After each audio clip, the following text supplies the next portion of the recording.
The day Adiaze collapsed at the village stream, holding her wrapper tight around her chest and screaming Tobe's name, I knew something terrible had happened. I dropped the firewood I was carrying and ran to her. People gathered. Some said it was madness. Others said maybe a spirit had followed her from the town. But I knew my cousin. This wasn't madness. This was heartbreak. The kind that makes your legs forget how to walk. The kind that makes your soul forget how to breathe. Adaize was always different. Even as a little girl in our village, Oduenyi, she was quiet, gentle, and always deep in thought. Her beauty was the kind that made old women pause their chewing sticks to say, "This one will cause trouble in a man's house." But she wasn't looking for trouble. She just wanted love, the pure kind, the real kind, the kind that doesn't come with hidden hands and whispered lies. After our secondary school, I left for Auca to work as a tailor's apprentice. Adaize stayed back in the village. She said she wanted to take care of her aging parents for a while before deciding her next step. 2 years later, I returned for Christmas and barely recognized her. She was glowing, laughing more, wearing perfume that smelled like orange blossoms and mint. Even her wrapper had changed. She tied it like a town girl, like someone who had seen life beyond red soil and dusty farm roads. I knew something or someone had changed her. That someone was Toby. He came from Onitsha and arrived in our village to repair the leaking church roof. He said he would stay for 2 weeks. He ended up staying for 5 months. He was a builder, tall, confident, with smooth skin, soft voice, and eyes that looked like they had secrets, but didn't mind being found out. The village girls began passing by the church more often, carrying empty buckets, borrowing brooms from nearby compounds. But he only had eyes for Adaize, and Adaize gave him her whole heart. They met during youth fellowship at the church. He complimented her singing. She said thank you and smiled, and that was it. He started showing up everywhere she went, fetching water at the stream, helping her mother peel cassava, even sitting quietly on a stool beside her father in the evening, drinking palm wine and listening to stories of the old war days. Everyone said he was a good man. Even Papa said, "If this boy wants to marry you, we won't say no." Adaize changed. She began waking earlier than usual, sweeping the compound twice, sometimes 3 times, just to stay busy until he came around. She cooked more, sang more, her eyes often stared into the sky like they were searching for a future already promised. "I think I've found my husband," she told me one night as we lay on our mat under the mosquito net. I smiled and said, "I can see that," but something in my heart whispered caution. Tobe never brought his people. He said his parents were dead, that his only brother had traveled abroad and there was no one else. He gave her a silver ring, promised to return with a marriage list, said they would live in Onitsha, where he had his own house, even if small. We believed him. Why wouldn't we? He was kind, helpful, present, and he looked at her like she was the only woman in the world. One sunny morning, Adaize told us she was going to visit him in Onitsha for 2 weeks. She wanted to see where she would be living. Her mother wasn't happy, but allowed it. "Just don't stay longer than 2 weeks," she warned. Adaize packed her wrapper, her Bible, her dreams, and left. She returned after 16 days. Quieter, slower, different. I noticed the silence first. She didn't hum while cooking, didn't plait her hair for days. When I asked her how it went, she smiled thinly. "His house is small, but he says we'll build together." Something about the way she said, "together," made me feel cold inside. Weeks passed. No marriage list, no phone calls, no sign of his people. Only Adaize, waiting. Then one afternoon, I returned from the farm and found her beside the kitchen hut, crying and burning a letter. I rushed to her and snatched the paper before the flames ate it completely. The part I read broke my heart. "I have a wife and children. I didn't plan to fall in love again. I'm sorry." The world stopped. That's when she ran to the stream. That's when she screamed his name. That's when she collapsed. The news spread like harmattan fire. Villagers whispered. Some mocked. She followed a man from town, they said.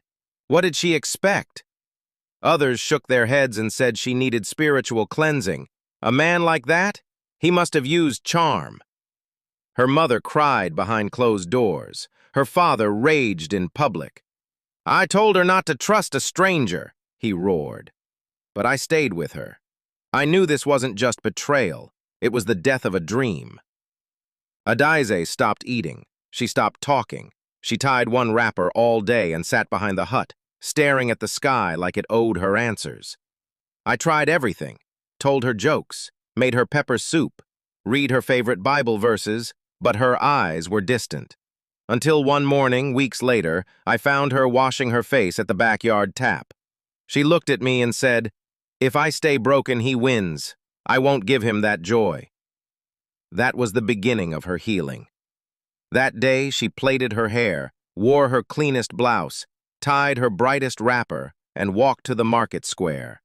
People stared, but she didn't flinch. She bought tomatoes, greeted the women, smiled at a crying baby, and helped an old woman lift her load.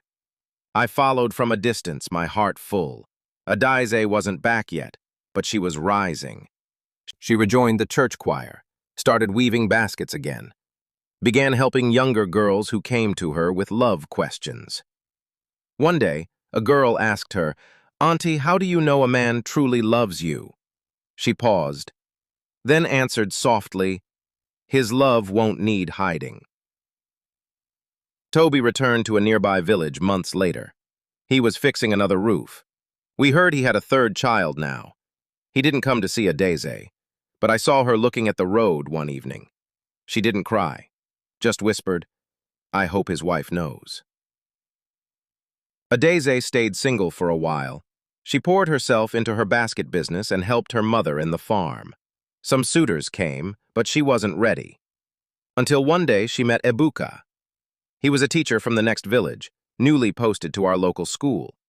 Not loud or flashy like Tobe, but kind, gentle, the kind of man who listened more than he spoke, the kind who didn't try to fix her, but chose to walk beside her. He noticed when Adaize was tired and helped without asking, waited when she pushed him away, sat beside her while she weaved and told stories of his late grandmother, who taught him how to cook. "I've suffered before," she told me one evening, "but he's different." And he was. He never promised heaven. He just showed up and stayed. Then, one quiet evening, Adaize walked into my compound with a shy smile.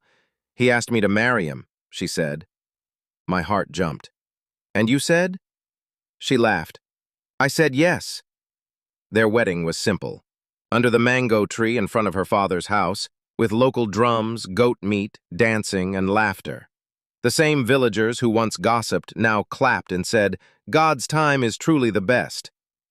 After the wedding, she moved with Ebuka to the nearby town. He encouraged her to go back to school. She started part-time classes at the local women's college, said she wanted to study adult education and teach village women how to read. In less than 2 years, Adaize transformed again. Not into someone new, but into who she was always meant to be. Strong, smart, soft, but not weak. She came back to the village during one holiday to organize a workshop for young girls. Title, Knowing Your Worth. The village square was packed. She stood in a simple blouse and long skirt, her voice clear and steady. "I once gave my heart to someone who didn't deserve it. I broke, but I forgave him, not for him, but for me. And I found myself." People clapped, some cried. Even old Mama Ifioma wiped her eyes and said, "May every broken girl find her peace like this one." Years have passed now. Adaize and Ebuka have 2 children, Obiora and Chidinma. She teaches in a city school and runs a weekend adult literacy class, and every December they come home. Every time Adaize returns in December, it feels like something brighter enters the village. She no longer moves like someone who once broke. She walks with the assurance of someone who rebuilt herself piece by piece, in silence, in private, without applause. until her glow could no longer be ignored. Young girls now gather around her wherever she sits, sometimes under the mango tree, sometimes beside her father's hut where she now spends nights whenever she visits.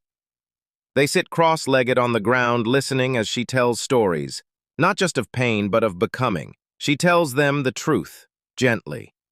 A man who truly loves you will never make you feel like a secret. If you must hide, run. One evening, a girl named Onyinye, barely 16, approached her in tears. She had followed a boy from another village and now feared she was pregnant. The boy had vanished. Adeze didn't scold her.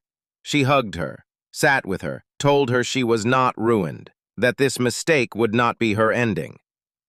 She took her to the clinic in the town, helped her find a women's support group, paid for her transport, and later enrolled her in the next batch of the literacy program. When Onyinye returned to the village months later with a new sense of confidence, people asked, "What happened to her?" The answer was one name, Adeze. In time, Adeze's reputation grew beyond our village. Other nearby towns began inviting her to speak, churches, women's fellowships, even schools. She never spoke with pride, she spoke with truth. Her story wasn't coated in sugar. She told of her collapse at the stream. She told of the night she burned a letter with shaking hands and broken hope. And then, she told of how she got up. Ebuka remained her quiet pillar. He wasn't a man of many words, but he always sat in the crowd, clapping the loudest. He helped her print her flyers, drove her to meetings, took care of their children when she traveled. Sometimes I would see them laughing together, holding hands like teenagers.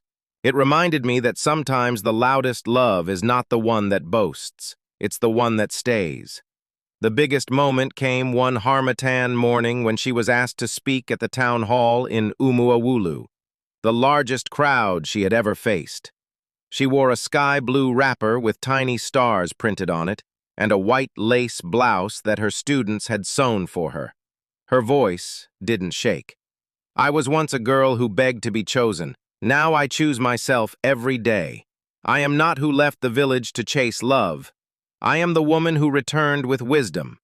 The applause didn't stop for a full minute. That day, the village youth group named their library after her, the Adeze Center for Young Women. I cried when I saw the wooden sign. So did her mother. And even her father, who once yelled in anger when she was broken, stood silently, pressing his walking stick into the ground and nodding with pride.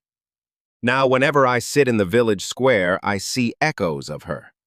In the girls who speak up, in the women who ask questions, in the quiet strength that lingers long after she's gone back to the city.